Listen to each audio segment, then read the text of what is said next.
disebutkan bahwasanya al-amalu bil ittiba' lahu sallallahu alaihi wasallam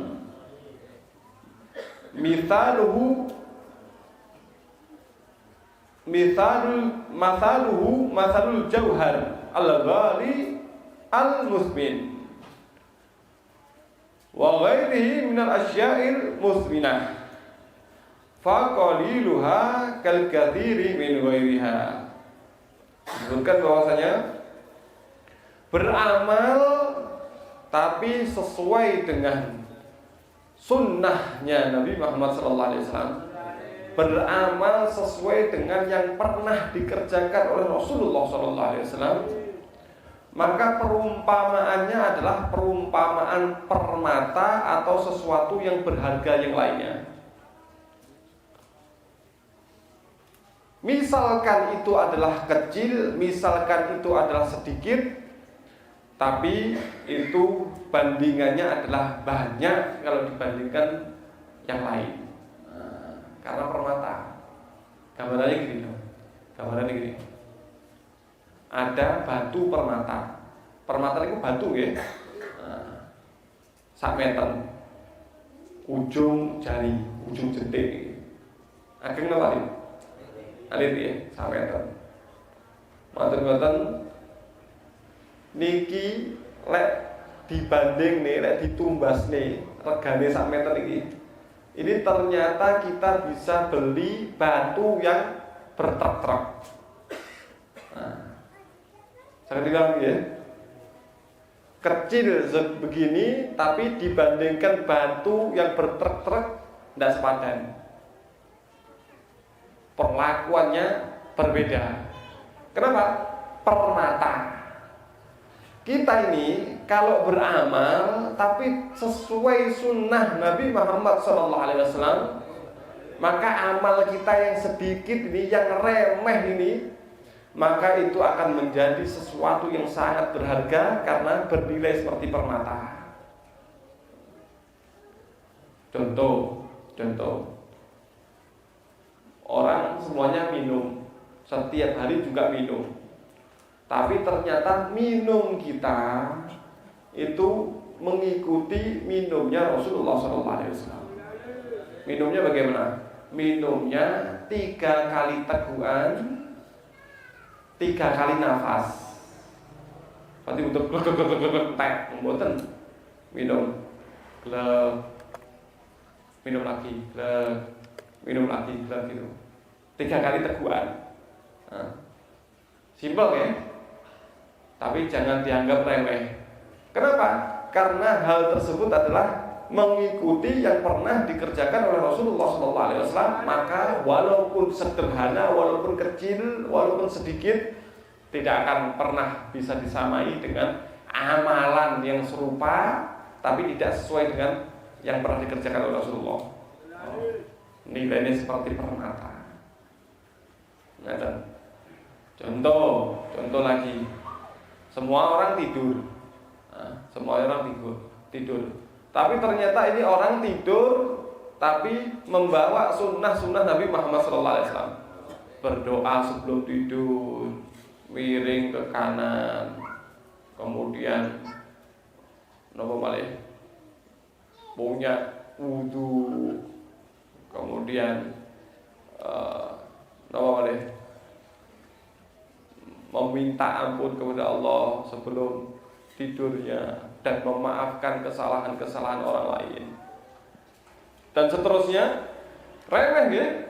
Remeh. Sama-sama tidurnya tapi tidak akan pernah bisa disamakan. Karena ini perumpamaannya adalah seperti jauhar, seperti permata.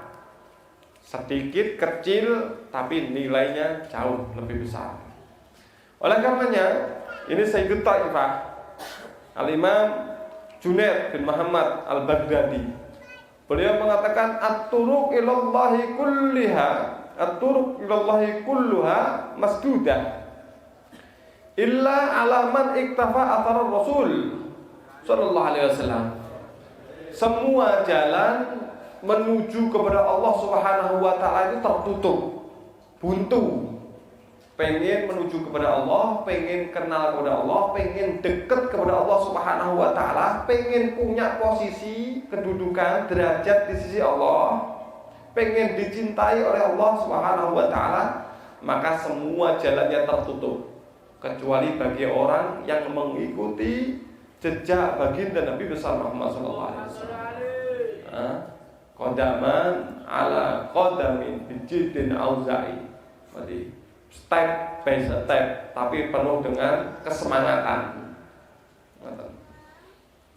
Bahkan hadirin yang dimuliakan oleh Allah Subhanahu wa taala, kalau kita perhatikan terhadap orang-orang dahulu, betapa mereka itu kalau sudah berbicara sunnahnya Nabi Muhammad SAW, maka mereka adalah orang yang sangat antusias dan menjadi orang yang sangat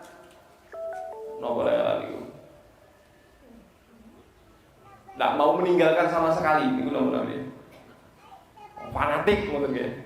Pokoknya pun sunnah ikan Nabi tidak mau ditinggal sama sekali. Bahkan ini wonten diceritakan, ya, saking temene iki.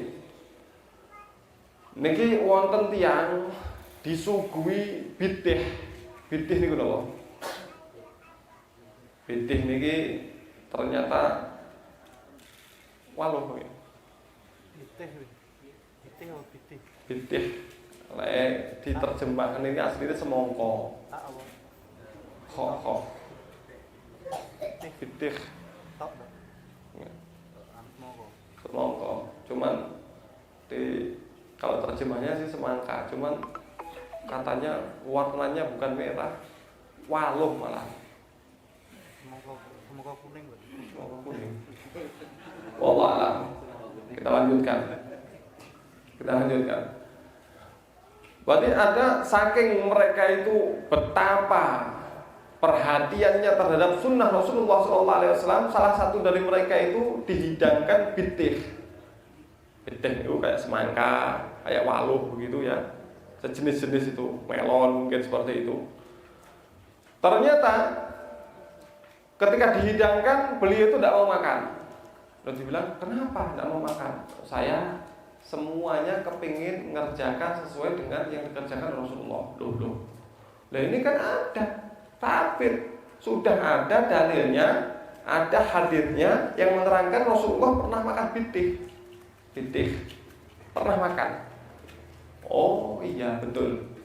Cuman masalahnya saya tidak tahu Rasulullah itu ketika makan bidih semongko itu cara makannya seperti apa, tidak tahu saya. Semongko. Maka saya tidak tahu bagaimana cara makannya. Mungkin kan makan semangka ini bisa pakai di sendok, bisa dipecah, dililingi, atau dipecah kecil-kecil dan diambil. Kan bisa begitu. Saya belum pernah ketemu riwayat Rasulullah ketika makan bidih bagaimana caranya.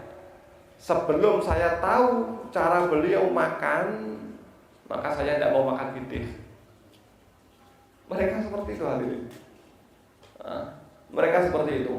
Betapa kalau sudah urusan apapun yang dikerjakan oleh Rasulullah, kerjakan. Mereka begitu. Dan juga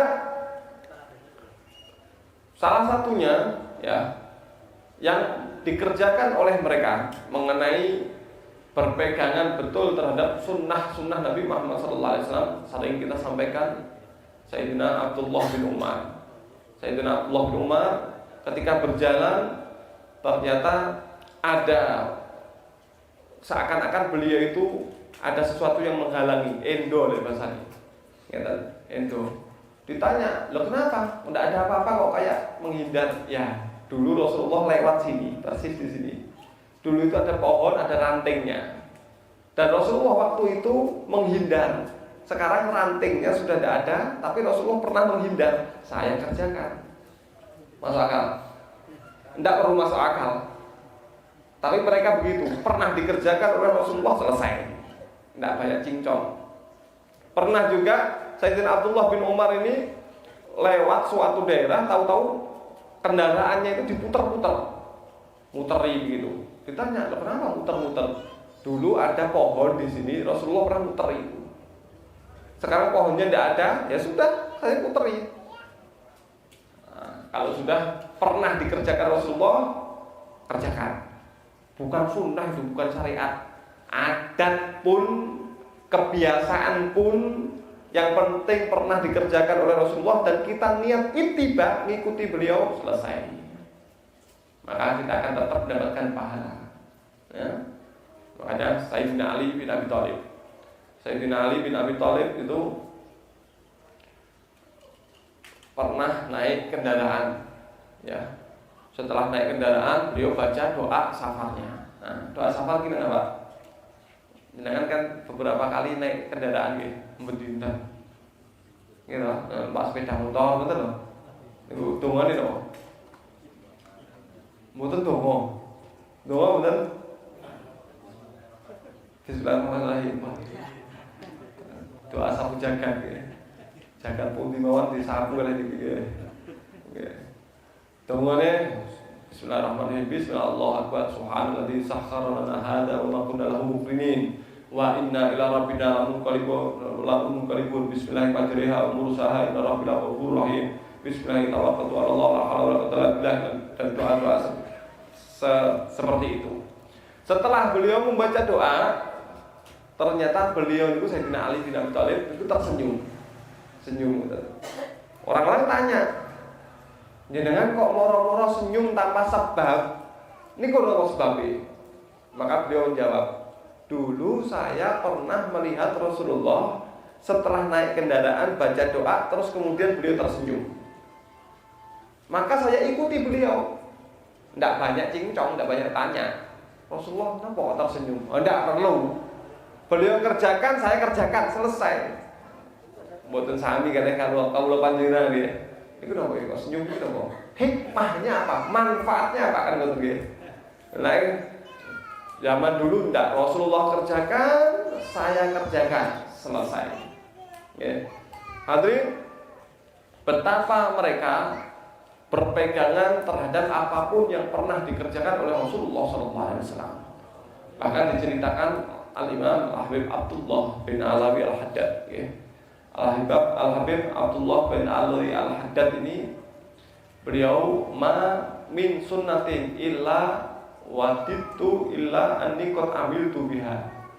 Tidak ada satu sunnah pun kecuali aku sudah berharap aku sudah kerjakan semuanya. Sunnah Kanjeng Nabi lengkap, komplit, pernah dikerjakan oleh semuanya oleh Habib Abdullah Haddad. Kecuali satu hari. Kecuali satu. Apa itu? Memanjangkan rambut.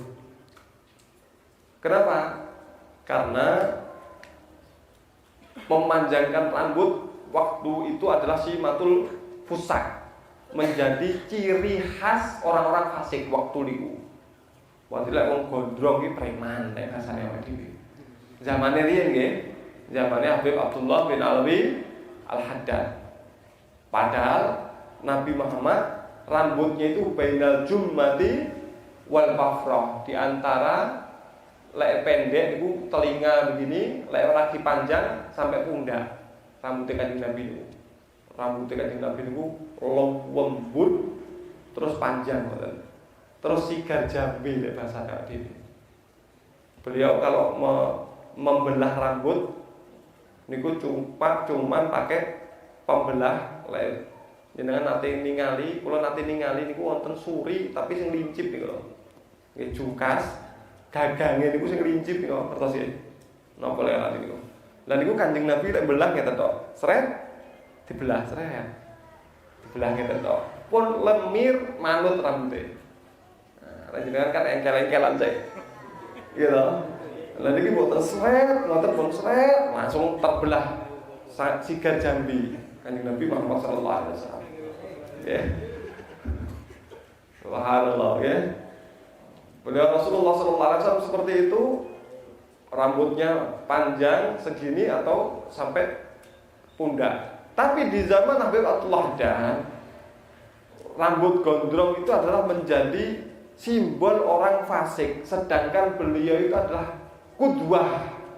Beliau itu adalah panutan. Kalau beliau rambutnya dipanjangkan, nanti orang-orang ikut kepada beliau, sama akhirnya orang soleh sama orang fasik, preman sama ahli pengajian sama modelnya, tidak ada bedanya. Padahal harus beda. Harus beda. Orang soleh sama orang fasik itu harus beda. Modelnya, tampilannya, omongannya, sikapnya, semuanya harus beda. Memang harus beda. Kalau mereka sering ngomong kotor, kita tidak boleh sama. Loh, kalau ngomong kotor, ya bales, podo air nanti. Gitu. Harus beda memang. Nah, sedangkan beliau adalah panutan, nanti takut ditiru oleh orang lain, akhirnya sama. Maka beliau tidak memanjangkan rambut. Tapi hadirin, saking beliau itu pengen semua sunnah pernah dikerjakan, maka Allah atur. Beliau sebelum meninggal dunia sakit. Begitu sakit, maka beliau tidak potong rambut sampai rambutnya sepanjang bainal jumati wal wafrah. Manten-manten beliau sedo sempurna. Semua sunnah Nabi pernah dikerjakan. Sallallahu Nabi Muhammad. Perhatian mereka luar biasa hadirin.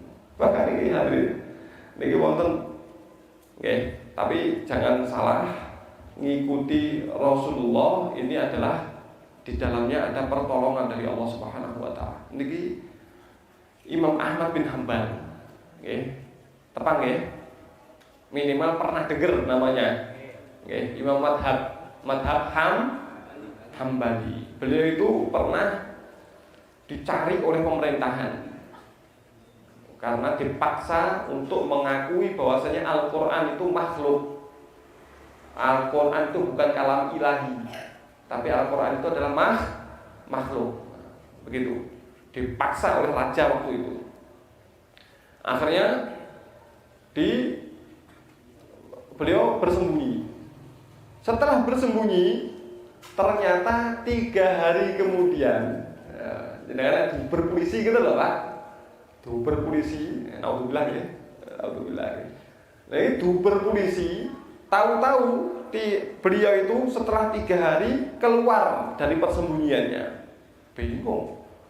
Para pengikutnya, para muhibbinnya, para orang yang cinta kepada beliau mengatakan, loh, jangan keluar Imam.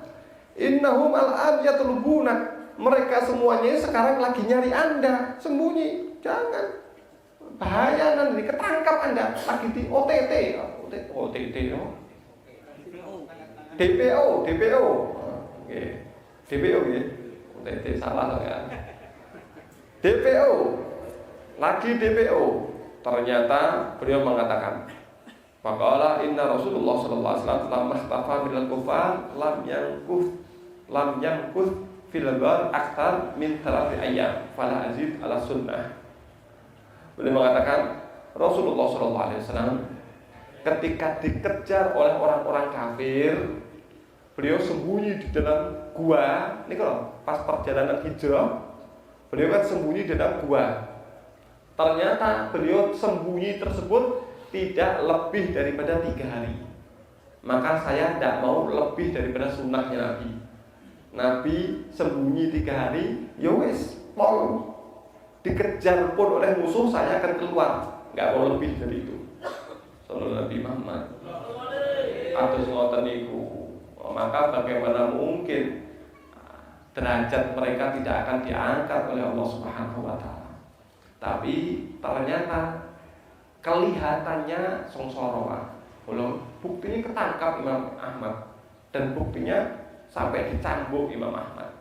Tapi ternyata sampai sekarang nama beliau kita sebut. Dan akhirnya pemerintahan yang zalim tersebut bubar, diganti dengan pemerintahan yang lain.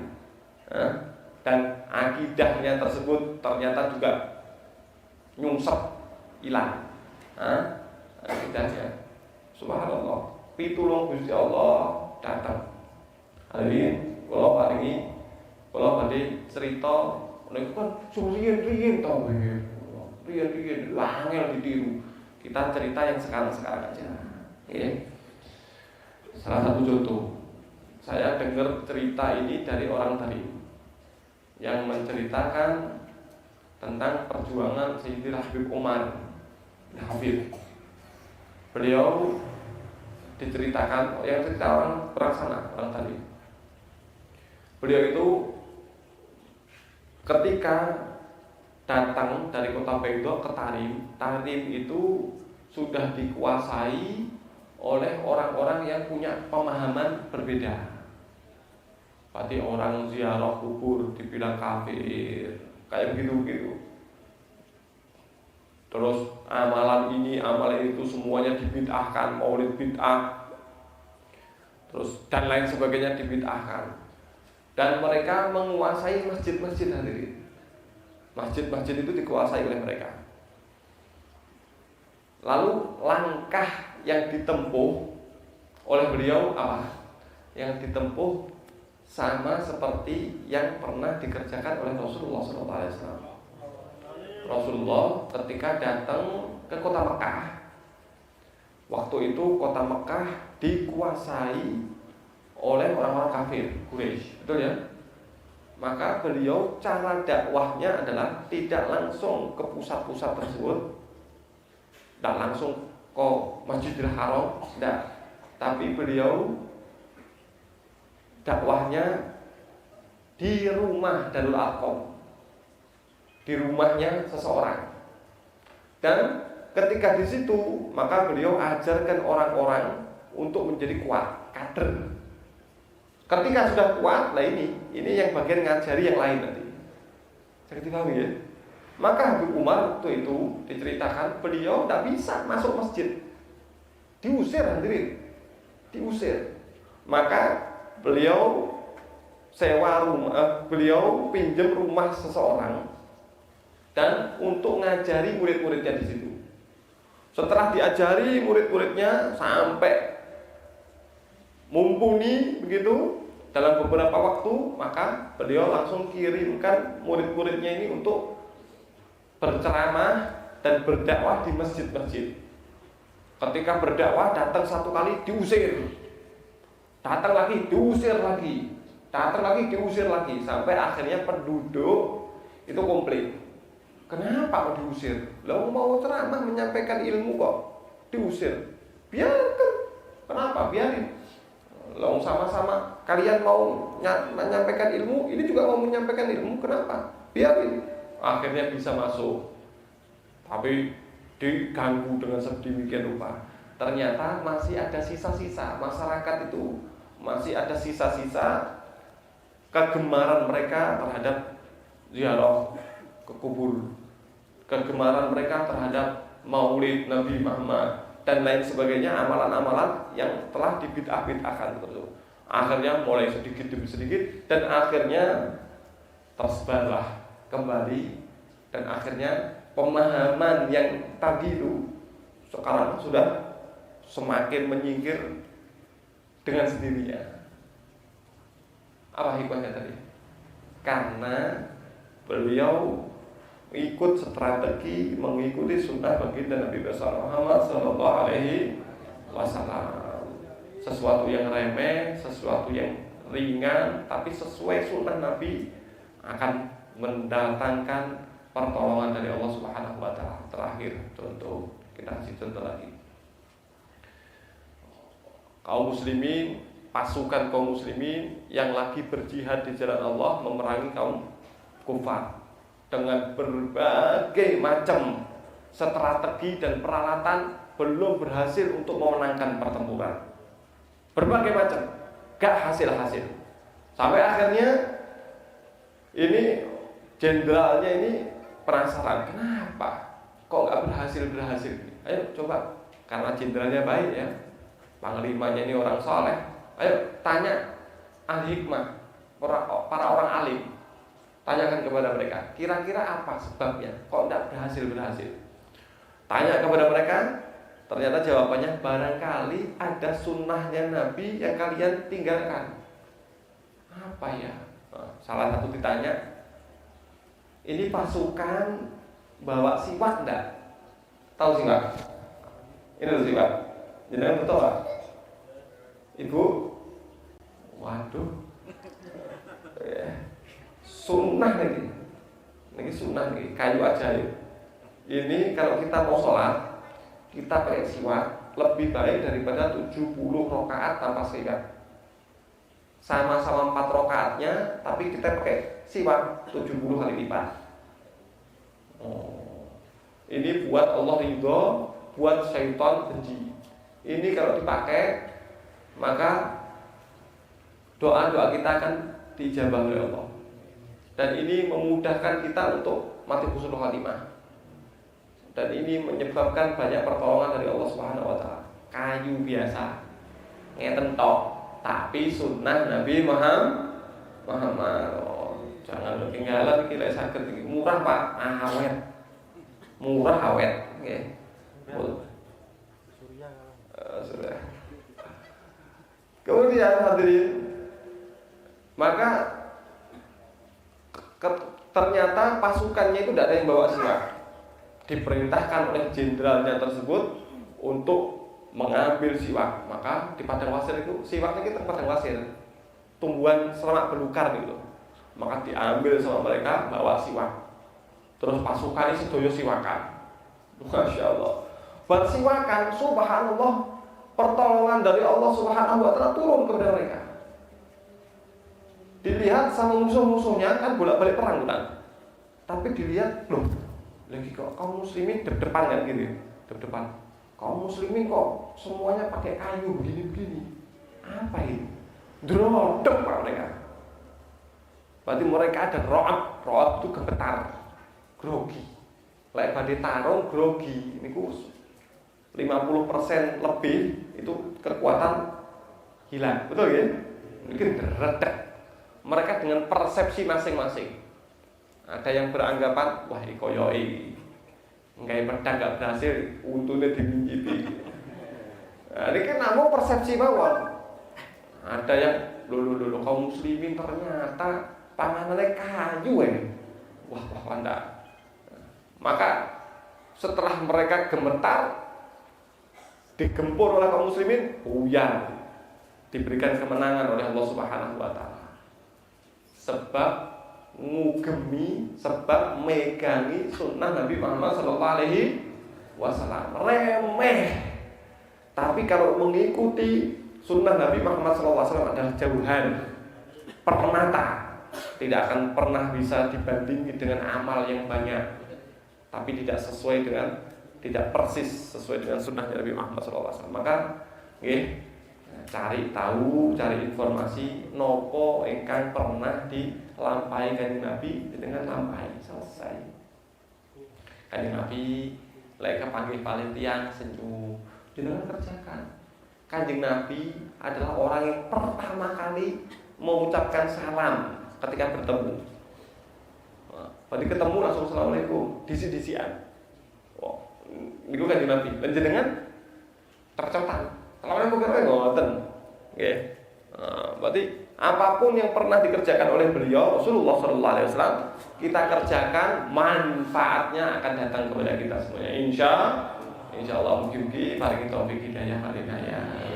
Mugi-mugi enteng lakoni amal saleh dan ditepihaken saking maksiat-maksiat. Amin. Amin ya rabbal alamin. Semakin hari kita semakin dekat kepada Rasulullah sallallahu alaihi wasallam, semakin dicintai oleh baginda Nabi Muhammad sallallahu alaihi wasallam, diberikan umur yang panjang, yang berkah, yang manfaat, diliputi dengan sehat zahir batin, dan ditutup umur kita semuanya dengan husnul khatimah. Amin ya rabbal alamin. Mungkin kata saking kawula katani Allah wa iyyakum. Assalamualaikum warahmatullahi wabarakatuh. Ya rabbana ya arhamar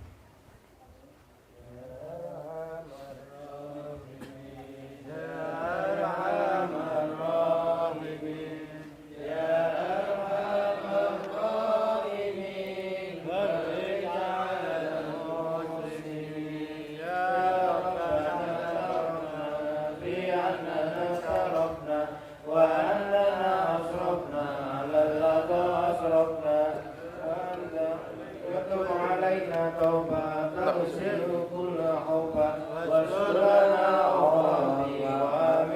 طاعتي واغفر لوالدينا ربي ومولودينا والآل والإخوان وسائر الحلان وكل ذي محبة أو جيرة أو صحبة والمسلمين أجمع آمين ربي اسمع جودا منا لا باكتساب منا بالمصطفى رسولي نهضى بكل صول صلى وسلم ربي عليه عد الحب وآله وصحبه اهتدى تصيص به والحمد لله بالبدء والتناهي والحمد لله رب العالمين.